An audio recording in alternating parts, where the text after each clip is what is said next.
Assalamu alaikum, I'm Mubashir Chaudhry and I am on Parliament Hill at the top of the stairs here in Ottawa, Canada, Ottawa being the capital of Canada. And I am on Parliament Hill. Behind me are the Parliament buildings where laws are tabled, laws are passed, and laws are put into effect. Today we have a very special show on Real Talk Canada. The topic is loyalty to one's homeland. So you'll see some very special guests talking about what they think is loyalty to one's homeland. So, real stories, real issues, real views. You're watching Real Talk Canada. Where do our loyalties lie? So why Ahmadiyyat? They're not fanatics, they're sick. To make a better world for everyone. With real stories, There's nothing that I've done differently. I've just been me. real issues, Is it possible to be loyal to two different countries? real views. This is Real Talk Canada. Assalamu alaikum, I'm Mubashir Chaudhry and you are watching Real Talk Canada. And our topic today is loyalty to one's homeland. What is loyalty to one's homeland? Well, we have an expert panel today of 4 members who I'll introduce you to shortly. But before I get to that, Real Talk Canada. And if we're doing Real Talk Canada, it's only fitting that we're in Canada's capital, Ottawa, Canada. And even better, we are in the Houses of Parliament. And right now we're in Centre Block in a beautiful room called the Commonwealth Room. And not far from me, not far from this room, in fact, is the House of Commons. And that's where the parties of Canada, the Conservative Party of Canada, the New Democratic Party of Canada, the Liberal Party of Canada, and some other parties will debate and then make the laws of this country, and that will shape the direction of this country. So it's a real honor to be in this very building, in this very hall, to Real Talk Canada. Before I get to my guest panelists, I do want to start off by going to Word on the Street.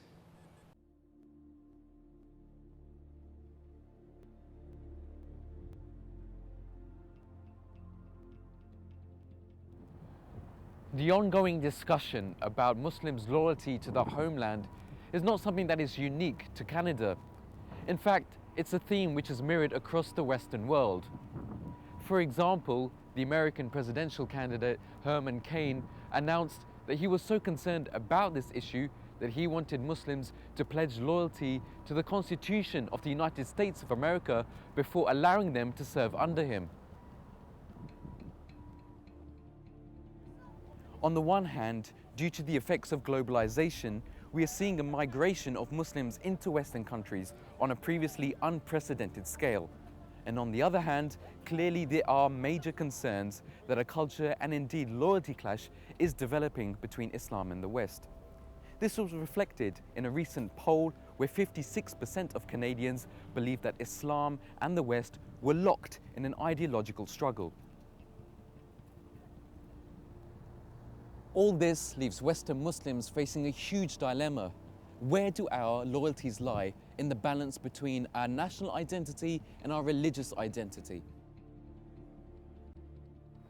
To help form an understanding of these issues, where better to start than the Parliament of Canada?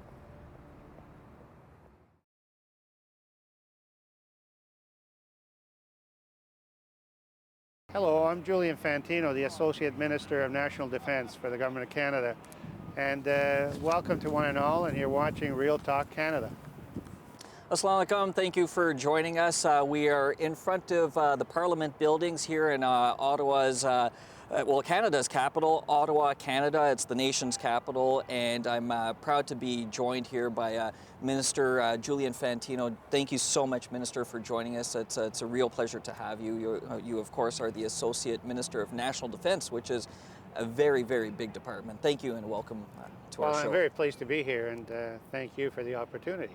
So, the topic of today's show, what we're discussing, is loyalty to one's homeland. And before you came minister, you have a long and very stellar career in the policing industry. You were chief of police for several departments. You were commissioner of the Ontario Provincial Police. And but even before that, your heritage is Italian. You came to Canada as a proud Canadian. You worked your way through the police ranks, and now a federal cabinet minister for, as I said, a very prominent department here in Canada with the Conservative Party. For people, of course, Canada is a melting pot. I mean, we have people from all different cultures, race, religions, always coming into Canada on a regular basis. What advice do you have for those people to, assimilate into the country, to become Canadian, to become loyal to the country? What advice would you give them? Well, I think primarily, we have to draw on the reasons why people chose Canada as opposed to another country. Sure. So I think there's already some commitment and some knowledge and some awareness of all the good things that this country affords new immigrants, certainly. And then the other thing I think we need to do is we need to ensure that people are willing to do everything they can to blend themselves, not to give up heritage, culture, tradition, but also to get into the way of life here and to contribute to the way of life. So it's important to volunteer, to help others in need, those kinds of issues. But I think that the best advice I can give is the fact that this country is a welcoming country. It's open and available to those who come here that follow the rules. They don't break the law. And I think we have to do everything we can to maintain it in a way that we don't lose all the good things that we have here, because we are the envy of the world. And we need to also educate people who come here from countries where the governments and the dictatorships are oppressive and tyrannical and all of that. We have a different way of life here. So it's also about learning all the good things that are here. And for the adults, it's an important aspect of teaching our children those kinds of very valuable lessons to learn about what Canada has to offer.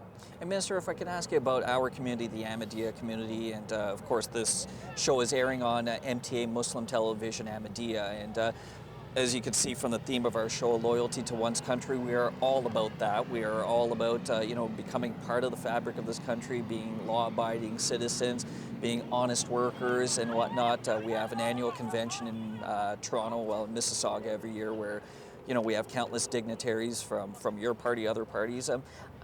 How do you see, I guess, this particular, or using our community perhaps as an example, or specifically our community as a group that has fit in or is fitting into this country's fabric? Well, I think the Ahmadiyya community is fitting in very nicely, and I can speak with some authority, of course, having the opportunity and the privilege to interact in my own riding up in Vaughan with the Ahmadiyya community, and having learned quite a bit about the plight of the community, the issues that have been and are being faced back home, the discriminatory practices that they've had to endure. And so I think that what I need to say is that I am very proud and pleased to see the community just become a huge part of the lifeline of Canada, and certainly in Vaughan. And we're talking about a community that is values driven. Whether it's the religious beliefs, whether it's the family beliefs, whether it's the nurturing of the community as a whole, and also the leadership in the community. I think that they are quality people, and the types of programs that are being provided to seniors, young people, families, I think that all of that is absolutely value added to our Canadian way of life. And I just want to recognize the Ahmadiyya community for the kind of contribution that it makes to what we sometimes take for granted, and that is the safety, security, and the respect for human rights that we all, I think, very much appreciate in this country. Hi, I'm Tim Opal, Canada's Minister of State for Democratic Reform, and you're watching Real Talk Canada. Right now I'm honored to be joined by one of their cabinet ministers, Minister Opal. Thank you so much for joining us. You're Minister of State for Democratic Reform. Thank you so much for taking the time and joining us. Thank you. Assalamu alaikum, and it's an honor for me to be here with you. Being a Sikh Canadian, how have you, can you tell me actually about some of the obstacles you face, some of the adversity, and how you overcame them and where you are now and, you know, made your way there. I was born here in Canada, so a little bit different than some people's story. But at the end of the day, we don't look the same as everybody else, and that's quite obvious. Right. But we do share the same values, and I think that's the important thing, that we share values, and I consider them to be Canadian values of, everyone's equal under the law. That our voice should affect the change of the way government makes its decisions. Our ability to vote, and the rights that we have and the responsibilities that we have. And for me, that's really what it's been about, and integrating into Canadian society. But at the same time, yes, we're integrating, but at the same time, you can hold your own culture, keep your own identity, and that's a great thing about Canada, that you can do both. About that, then, maintaining the culture, how have you done it? Do you see other communities doing it? How do you see that overall? I think a lot of it is just because of the way Canada is. I mean, Canada is a country that is open.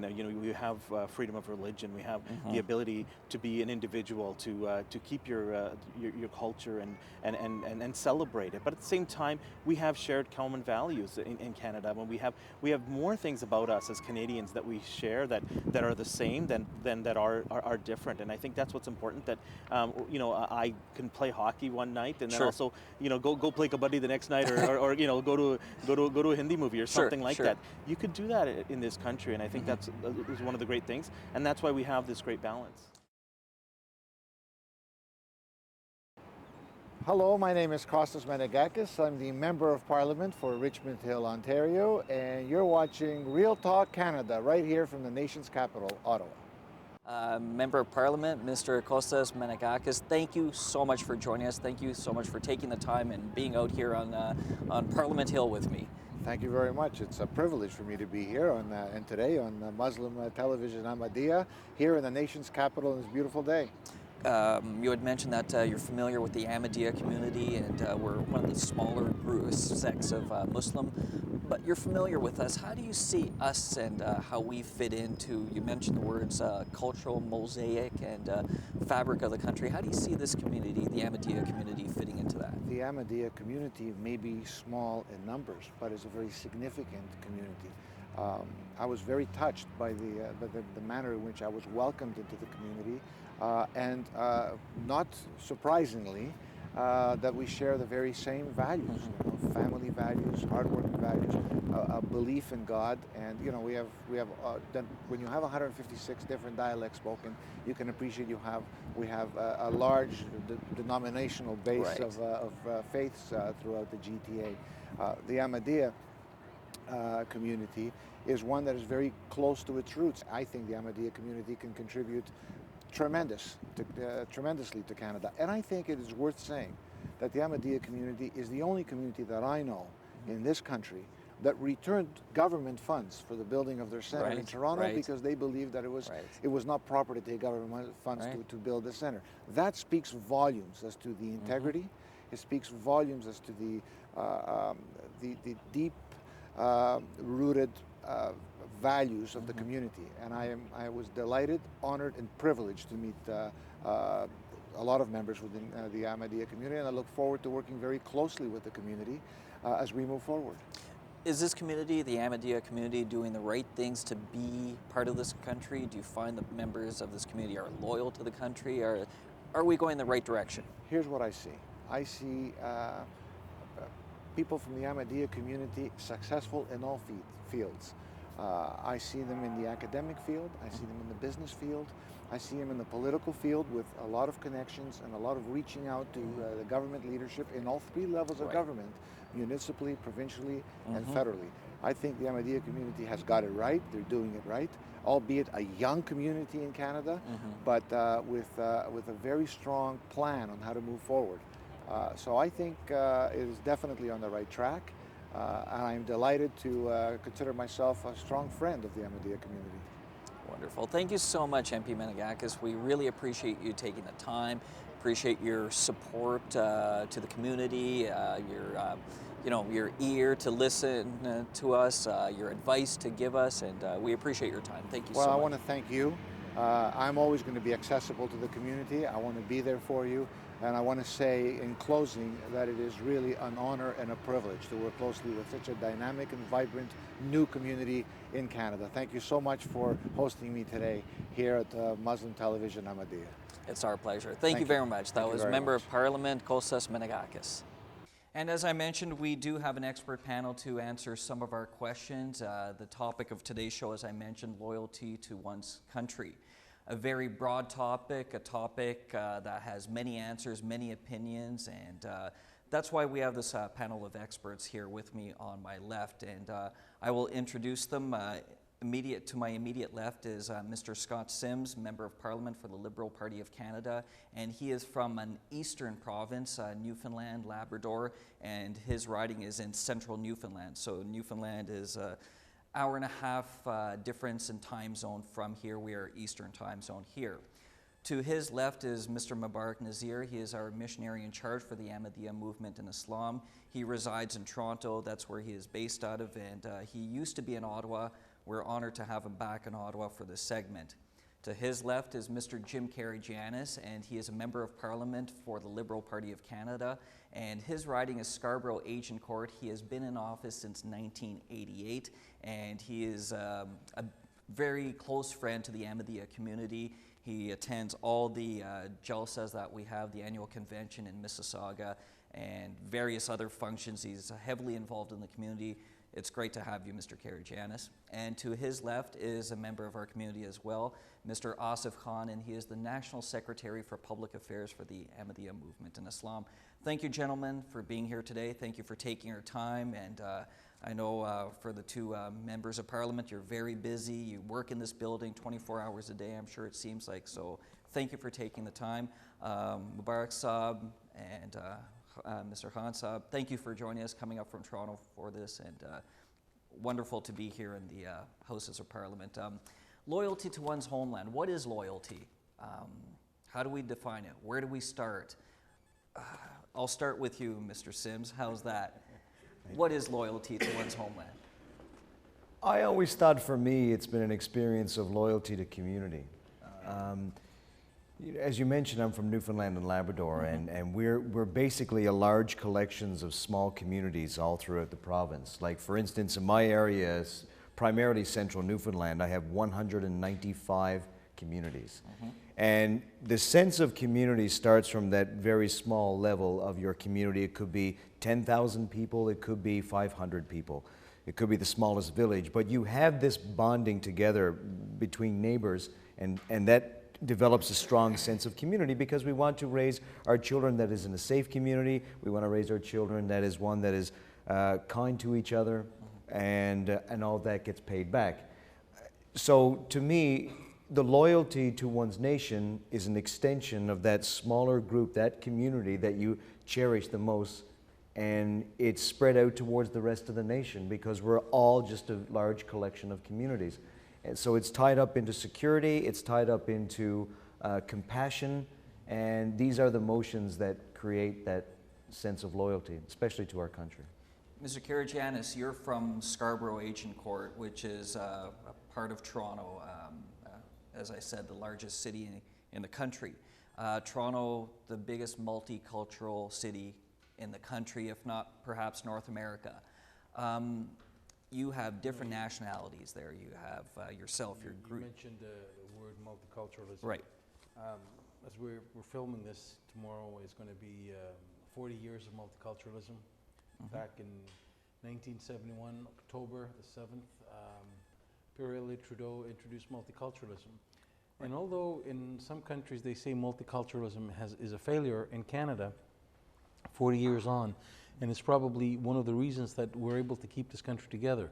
I see Canada as made on 4 pillars, if you want to say like a table. There was the founding nation, the Aboriginals, the Native Canadians, the First Nations, and then there was the French and the English, the 2 founding nations. But you know, that table cannot sit on 3 legs. And then the last leg is immigrants that have immigrated to this country after the big wave of the French and the English. You had Ukrainians, you had Russians, you had Greeks, you had Italians, you had Jewish, Sri Lankans, Pakistanis, Chinese, from all parts of the world. And that, these people coming together, they sort of look at Canada and say, this is my country. And this is where multiculturalism sort of kicks in, and not only do we celebrate, I mean, you got the folkloric stuff that you celebrate, you've got the dances, and we go to different functions that we are, but what brings it all together, I think, as a country, and where we have the experiment that's called Canada, it still survives and it still will keep ticking for a long, long time, is the fact that Canada welcomes people from all different shores. And when you come here, yes, there's loyalty that you got. Like I'm a dual citizen, as you mentioned. There's loyalty that you have to your previous country, but in the same token, there is loyalty that you have to this country, loyalty that you have to the country that you came up, you grew up, or you were working in, you grow in your family, and you bring with you a sense of values that you have from the old country, and you bring it to Canada, and then you build on those values. So loyalty to one's country and loyalty to Canada is something that we all treasure, and we move together and we work together. So it's something that's part of you, Jim. You're saying it's just definitely it's part the of type of person you are. Well, not only me, but this is what makes all of Canada. I mean, this is the people that we are in this room. Asif, let me ask you, you've been living in Toronto for your entire life. How are you loyal to this country, being your parents are Pakistani, your Pakistani nationality? How are you loyal to Canada? I think I'd prefer to define maybe my definition of loyalty to the country, and that would be service. Those that serve their country in a manner which is humanitarian and volunteer spirit, being friendly to your neighbors. That is the way that you show loyalty to your country. And it was President Kennedy that said, ask not what your country can do for you, but what you can do for your country. And I think if that was emulated amongst everybody who lives in the country, this would be even a better place to be. Mubarak Saab, you're a missionary in charge here.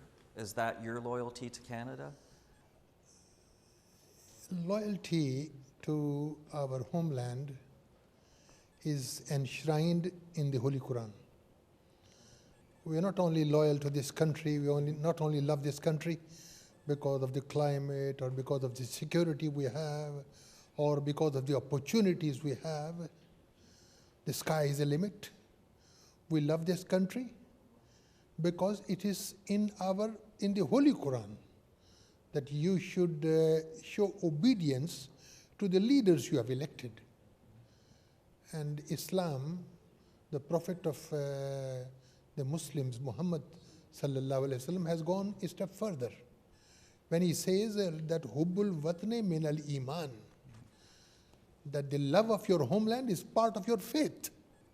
So when we show allegiance and when we show obedience and when we work hard to preserve the integrity of this country, it's not only a thank you for all the good services that we are getting over here, it is part of our faith.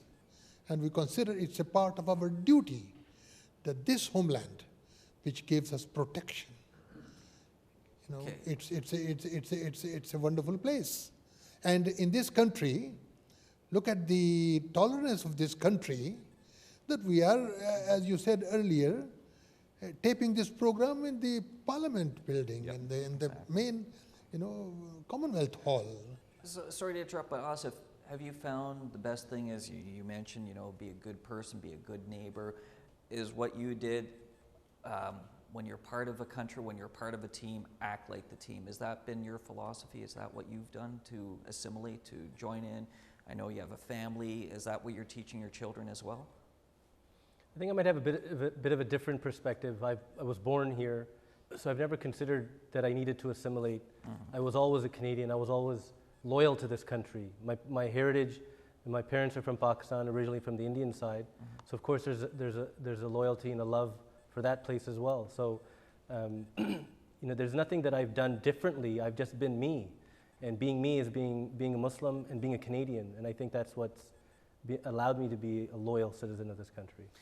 Jim, just back to you for a second, and I'll take a question from the audience. But you're of course Greek origin. You have a strong faith in your Greek roots, obviously. You're a Canadian citizen. You're a member of Parliament. Is it possible to be loyal to two different countries? Definitely.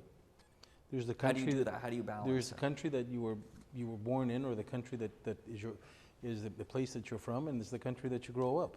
I mean, like when I travel, I mean, and I've traveled a lot, the first thing that I do is either visit the Canadian Embassy and the Greek Embassy and hear it from both ambassadors and to get their perspective of what it is. But however, I do want to sort of backtrack a bit and sort of like put a couple of words on the table. I know the Emir in charge said tolerance. I'd like to sort of change the tune a bit and say respect. Because if you tolerate somebody, it's like, you know, you're putting up with them. But if you respect somebody, like you're in this place, obviously you came in here because of a reason. You respect the democracy that we have, and the place itself loaned itself to you because it accepts you. And it brings you in, it brings you into the bosom. So the two words, and I'm just going to elaborate on this, is respect and accept.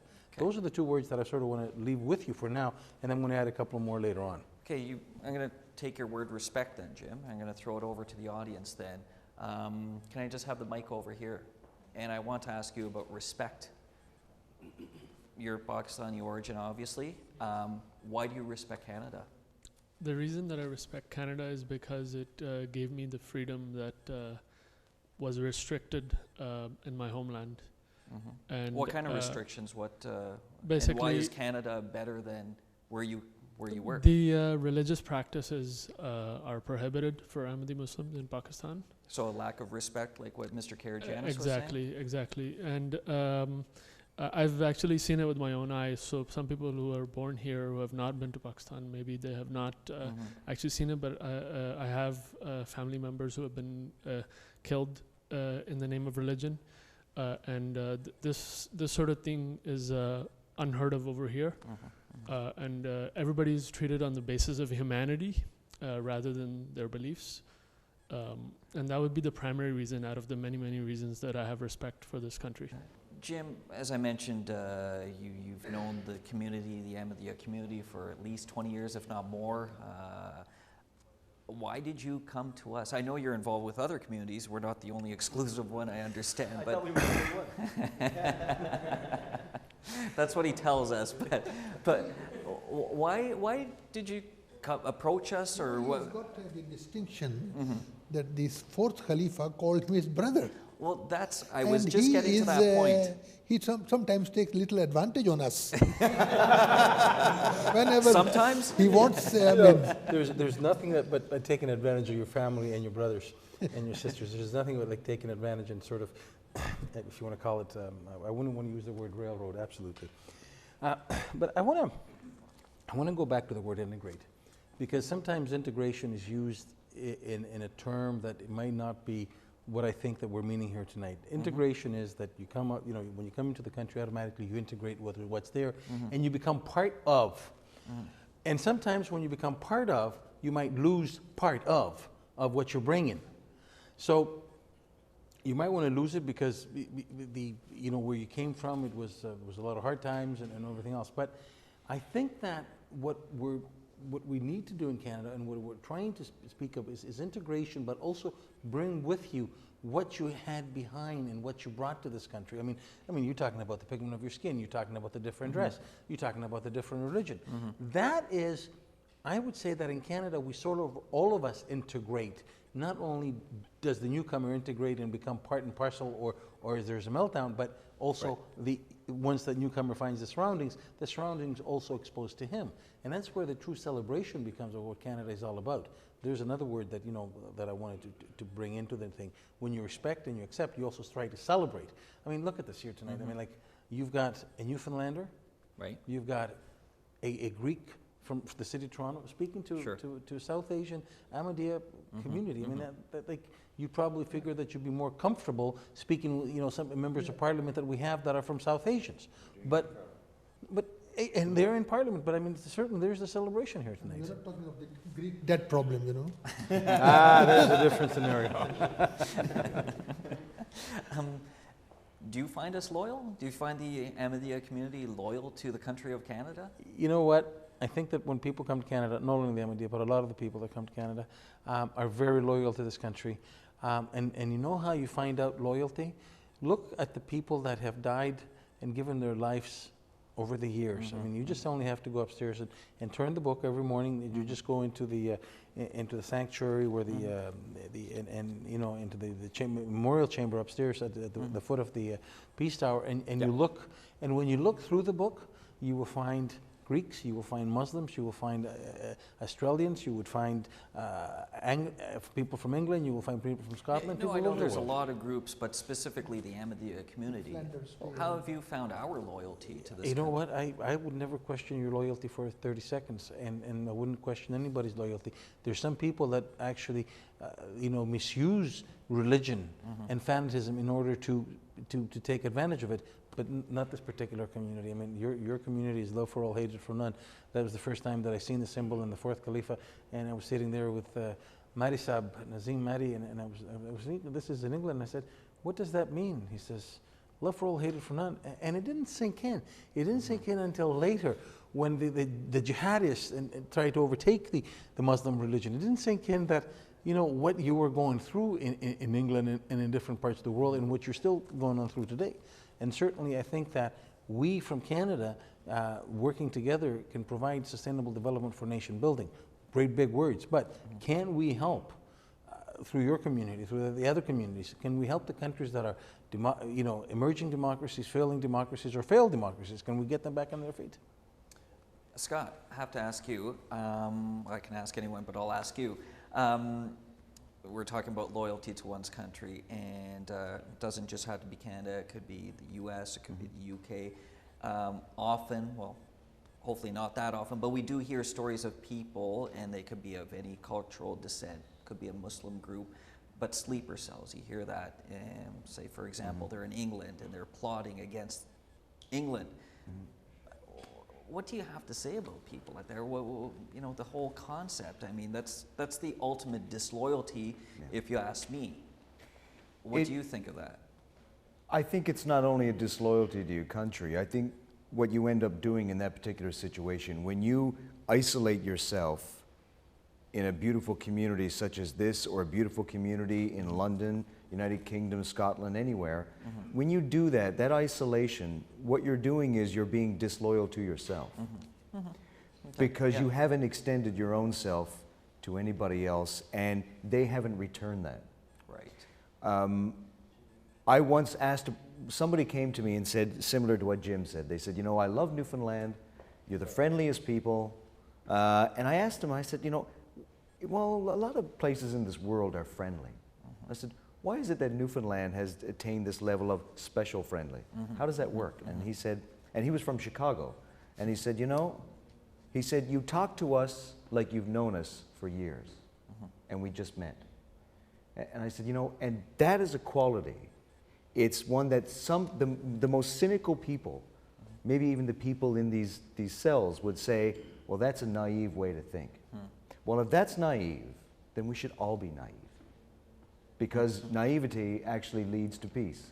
And within that peace, within that community, that's where you'll find the core of your loyalty. Because to rage against that in your own country, you're disloyal to yourself. That was the first segment of Real Talk, Loyalty to One's Homeland. And we are in the Houses of Parliament in Ottawa, Canada, the nation's capital, for Real Talk Canada. We'll be right back. Another milestone in the history of MTA. Another sign fulfilling the prophecy revealed to the promised Messiah alayhi salam. I shall cause thy message to reach the corners of the earth. By the sheer grace of Allah, MTA's broadcast can now be seen on your mobile phone anytime, anywhere in the world. Watch MTA International wherever you are with our new mobile streaming service. Simply visit www.mta.tv on your iPad, iPhone, BlackBerry, or Android device and choose the stream of your choice.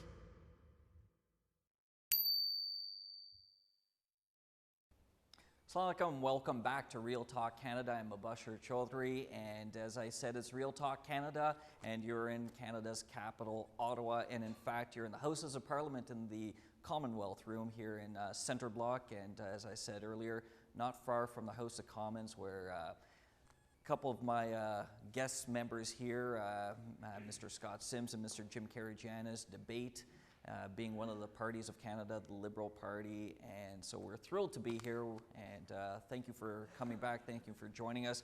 In our first segment, we were talking about loyalty to one's country, and words such as respect were thrown out there, and we were also talking about integration into society, and our panelists had some varying opinions and views, and some of our guest panelists came in with some of their opinions and some questions as well. So we want to carry on with the segment.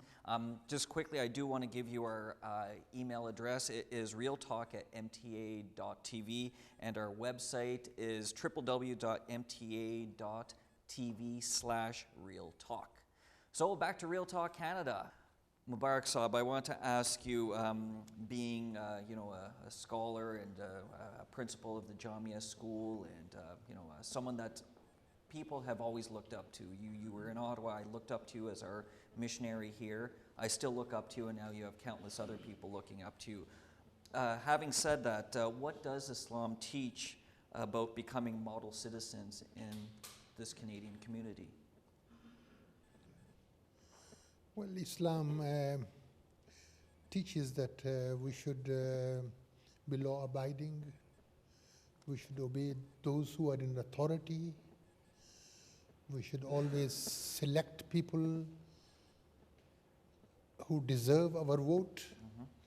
I have just given my own vote in the provincial assembly, and I have voted for a Jew.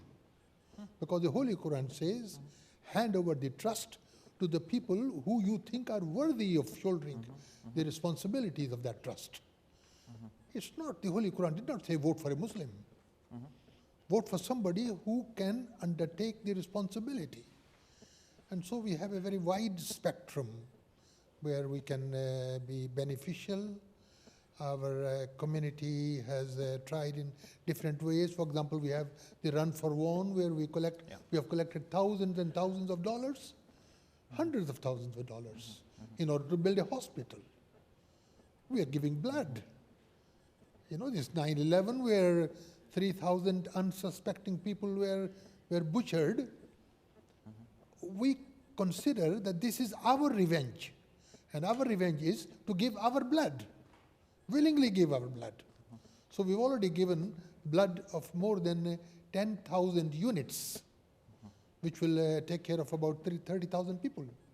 So we feel that this is our community, and since we have a caliph who is divinely guided, he conducts our affairs, and he has got an advisory council. I'm one of the members of that advisory council, and he listens to us, and this is how we function and try to be good citizens, law-abiding citizens. We try to listen to our leaders, and if I may just, for the sake of Mark Twain, he's a great writer. He said, loyalty always. But loyalty to the government only when it deserves loyalty. But lucky we are that we have a government, we have elected a government that deserves our loyalty. Exactly. And so we are always on the side of the law-abiding. The two people on your side may have varying views because it's a different party. I know, but still, still, this is the greatness of this country. Exactly. You only get the government that you vote for. Yeah. So, the government that you vote for. No, absolutely. I mean, you are either you are with it or you are against it for the next 4 years, and then you go out and you become civilly engaged. And one of the things that I guess is civil engagement is, like, do you participate in politics, and do you make a difference? Do you run? Do you vote? Do you assist? Do you volunteer? I think that is something that the community is very well known, that civil engagement. But I mean, I don't think the community has taken the next step where a candidate from the community runs for a particular office, and I think that is soon to happen. It takes about 20 years any community that comes in Canada, but I think that civil engagement in the Ahmadiyya community is very high. I mean, there's all of the Ahmadiyyas are called to go out and participate in elections and support candidates and help candidates, and that's the greatest engagement that you can have. I want to go to the law-abiding citizen to your left, Mr. Karagianis, Mr. Asif Khan. Run for Vaughan was mentioned. I know you're one of the pioneers of this. Tell me about this whole topic, Asif, and your view and your role in this whole issue. So Run for Vaughan was an idea that was created out of one of the, I'm forgetting the term, but it was an event that was created out of a Jamaat function, and Run for Vaughan was an idea that came up in about 8 years ago. The city of Vaughan is the city where Beit al-Islam, the headquarters of Jamaat Ahmadiyya Canada, is headquartered. Vaughan is also a city, the largest city in Canada without its own hospital. So it was a need of the community being the citizens of the community, not just Ahmadis, the politicians, the local mayor. Everybody had this desire that there should be a hospital that is built. So what better way for our community to get involved and to say, what can we possibly do to champion this idea and take this one step further? Sure. And by putting this event together, we have been able to attract about 1,000 members each year when we do the race. And surprisingly so, more than half, and perhaps even 70% of the participants are not from the community. And they participate, they start this run at the mosque, they end the event at the mosque. And as Mubarak Nazir Saab has mentioned, we to date, I believe, have collected about $350,000 that has been completely forwarded to the Hospital Foundation. And our goal is that we want to take this event where, God willing, there'll be 5,000, 10,000 people participating, and we become the premier fundraiser for the hospital going forward. And what better way to serve your community, like I talked about before, right? And that shows your loyalty to your community or your country. Absolutely. Just sticking with you, Asif, I mean, as I said, you're the National Secretary for Public Affairs, and you play a big role in getting guests, dignitaries, not just to the annual convention in July, but you're actively doing things, encouraging civic engagement, the golf tournament, for example. Tell me some of the things that you've done, and you've had your colleagues and other members of the Ahmadiyya community. How have you encouraged them to do their part in civic engagement? Well, I would like to take credit for everything, but I've just been doing this for a few years. The Jamaat Canada has been established from decades ago, and a lot of work was done by Naseem Mahdi Saab in terms of putting that spirit in our Jamaat members and our community members and our youth to want to be engaged from a civic perspective. The golf is one thing that actually, he was the one who gave us the idea and said, why don't you guys start playing golf and organize an Ahmadiyya golf tournament? And I've noticed you haven't signed up, but our ninth annual Ahmadiyya golf tournament is this Sunday. And again, another example of, it's not just a tournament where, Ahmadi fellows are coming and golfing. We're bringing our friends. There's some uncles who surprisingly have been golfing in Pakistan at, the Royal golf course in Lahore, and they're very good. And what a great way to get to know your own members and then to bring your friends out. And, we bring some politicians maybe next time. Jim, you golf? Are you inviting him for Sunday? Going to come to the front row, and just to get back to civic engagement, again, Asif mentioned things that are being done in the Toronto area by the Ahmadiyya community to show that Ahmadiyya is involved in civic engagement. Do you have any opinion on that, or any examples, or do you want to ask them any questions about that? Well, I'll first give my opinion, then ask the question. Sure. Certainly the thing is adaptability is a key concept. Whenever it comes to loyalties and faithfulness to a certain cause. So loyalty to a homeland could be some service to the community, which benefits it, which progress the community, and the thing is it counts for it. So the thing is, loyalty comes in different images, like it's a different exhibition from every other person. Youngster loyalty might not be the same as some person loyalty who is 50 years of age. So it's quite different. I mean, Ahmadiyya Muslim community had been involved in blood drives, had been involved in food drives. Yeah, that's why I'm looking at the examples of what we've done, what the community's done. Well, I'll say if it comes to university life, as we have like a symposium, which we call World Religious Conference, we have had many of them. And each year we have at least one in each university where their AMSA exists. And there we invite different religion background people, and we have discussions there, and it's an open forum. just like the one that we have here. So it's not an argument-based one, it's just the opinion-based one, and everyone takes positive feedback. So we are joining the bridges for the most similarities that exist between. But are they being attended by non-Ahmadis? Non-Ahmadis are there, yeah. Okay. There are dignitaries, there are Ahmadis, and it's a collaborative event. So yeah, the collaboration from the people counts towards the loyalty. I just have one question to the panelists, that how did it see like as we define loyalty towards government and policies and obedience to the government leaders and the leaders they selected, one thing in focus we need to bring in is that, let's say if the government system is not so supportive, or if let's say the people are not in favor of that, like let's go into the world global issues like Libya is there, Egypt is there, protests are there. I'd just like to have the panelists' viewpoint on that, that let's say the violent kind of protest, is it viable to do that, or if it's not, then what the alternative could be? Nazir Saab? We have the option of a legal recourse. We don't take the law into our hands. There's a legal recourse. We can always make a legal protest. But we do not take the law into our own hands. The Holy Prophet also was persecuted for so many years. He did not retaliate. He migrated.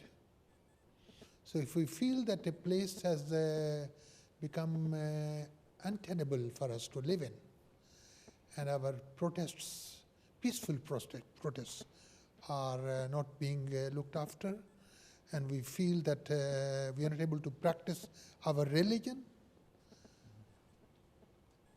the option we have is, on the day of judgment, God will ask, why did you not migrate? The world was so large. Why did you not go to another place? But I dare say that this country, Canada, has got so much respect that, I have seen people coming from Pakistan and other places where their mosques were burned, desecrated, and their houses and property was looted. And they came over here and they kissed the soil. That here we have an opportunity to openly profess that we are Muslims. Jim was here at our conference, and he came to the rostrum and said, Assalamu alaikum. Now, can you imagine that in my country, I cannot even say Assalamu alaikum? So you come and have that, openness and that respect and that freedom that you feel as if, you're living in a... That is why the head of the Ahmadiyya community, the fourth head, once came to Canada, and he saw all the members of parliament and spoke to lots and lots of people. The gist of his speech was a prayer that, oh God, let Canada be the whole world, or let the whole world become Canada. So this is, I think, the greatest tribute that a religious scholar who has got a divine connection would make of this great country. So we are extremely lucky, but we have responsibilities in this country. So we have to take care of our responsibilities as well. As Asif said, that President Kennedy said, what do you give to your country? It's not what you expect from them. We have to stand, and we sing this national anthem, we stand on guard for thee. We should stand on guard for thee. Not only the territorial boundary of Canada, but we should also speak about the moral turpitude and the moral environment, that is being polluted. We should also stand for that as well. So we have a great role to play, and our youngsters, who are our leaders tomorrow, have got this great responsibility that they should see that we as honest citizens, as humble citizens, as law-abiding citizens, play our part and do the little we can to make Canada a much greater country. Asif, you also being from the Toronto area, there's different, I won't keep repeating all the different cultures and whatnot, but we have a big Chinese community, a big Desi community, a big black community. There's a lot of different cultures, so many different multiculturalism groups. Are there too many? Are they sticking too much with each other? Are they being too cliquey? Or are they assimilating? What's your opinion of that? You know, as Jim mentioned earlier, Prime Minister Trudeau, back 40 years ago, he adopted and started the multiculturalism, promotion of multiculturalism. And I think it served Canada well, and it has served Canada well. And I think the United Nations has been doing a study, or has finished a study, on the ability of Toronto as a city to be so multicultural and to be so peaceful at the same time. How does that work, and what are they doing differently? So I think we're doing a lot of things great, but one of the fears is that communities can get stuck in silos. And we do see that from time to time. Sure. And culturally, you know, we do have our sections of the Chinatown, we have, you know, Greek, Little Italy, and sorry, Jim's looking at me strange. What about, what is the Peace Village? Peace Village. We can't forget that now. So from even, you know, Peace Village is an example of a community that's gotten together. So, Sure. But we don't consider ourselves to be in a silo. Yes, we've created a community that's next to a mosque so that it's convenient for our members. But of course, I can understand how some could look at it and say, there's a silo, there's all sorts of silos that exist. The fear is, and especially when it comes to the discussion of religion, and not so much culturally, because I'd love to go and, you know, eat Afghani food or eat Greek food or eat Ethiopian food, and I can get all of that in Toronto. But what about discussing about religion? That seems to be almost a taboo topic. And you know, our community, I know, does these interfaith symposiums, and you know, I hope that these discussions, and where we share these thoughts of commonality of what our, you know, religious beliefs are, will bring us even closer together, and bring that multiculturalism thought even, you know, more expressive. Audience, I want to come to you about this, what Asif was talking about. He's talking about silos. Do you feel, I'll take Saib at the end, do you feel that maybe some people that are non-AMDs see all of us as a silo? How do you see that? Or you could bounce ideas? I think I'm more in tune with actually bouncing an idea or a comment. Going back to something Mark Nazir Saib had indicated about Mark Twain's quote, and supporting leaders that you like or get along with. Coming from a country where on this Eid celebration, a mosque was demolished. My father was beaten to pulp, thrown in jail. My uncle, his immediate brother, younger brother, was stoned to death right in front of the courthouse, the same people that create the laws or force the laws. And coming from there, then coming to how could someone actually agree to help those leaders or follow those leaders when this is what they do? Coming to a country where somebody like Jim right here, one of our speakers, goes to Pakistan in a very tough environment, speaking for a community who he perfectly knows is persecuted. But yet he went there, he takes that step. So why would you not support such people? And that's what's happened.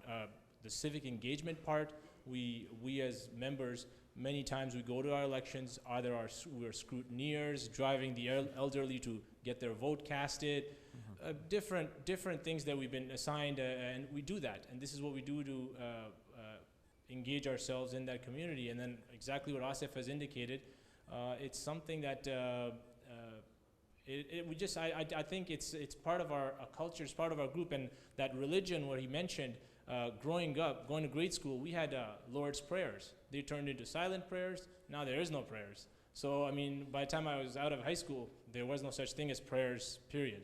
So taking these things out, the religion has been lost. I mean, just relating to Asif's point that it's not, anyways, all the speakers that make points exactly pointing to this entire topic. Anybody disagreeing with anything that's being said up here, or Gulzar?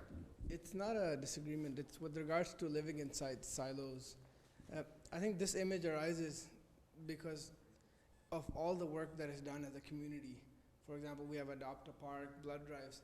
What gets overlooked is what we do as individuals.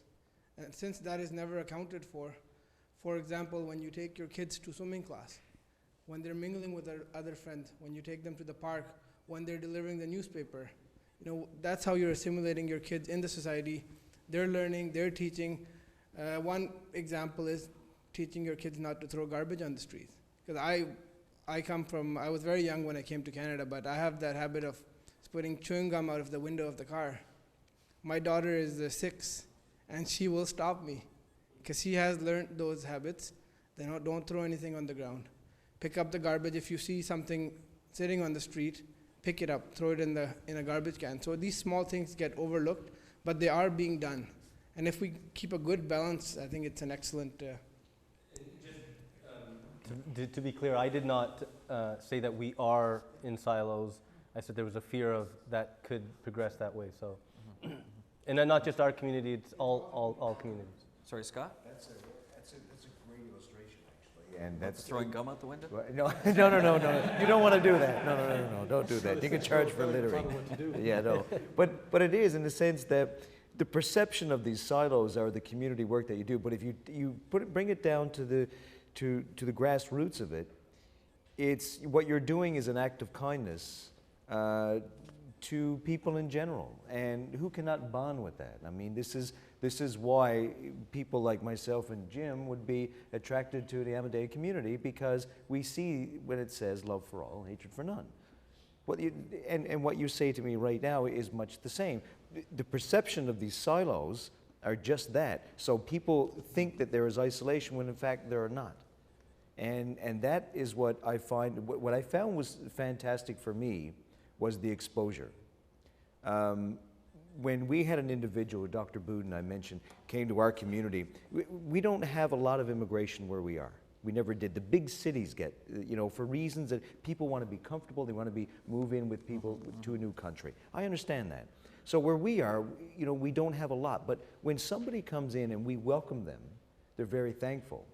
But what we have to understand, as someone who has been here, indigenous to this area, that they can open a door to us as well. And they show us a part of the world that is very similar to our own. So, you chose Canada, but Canada chose you too.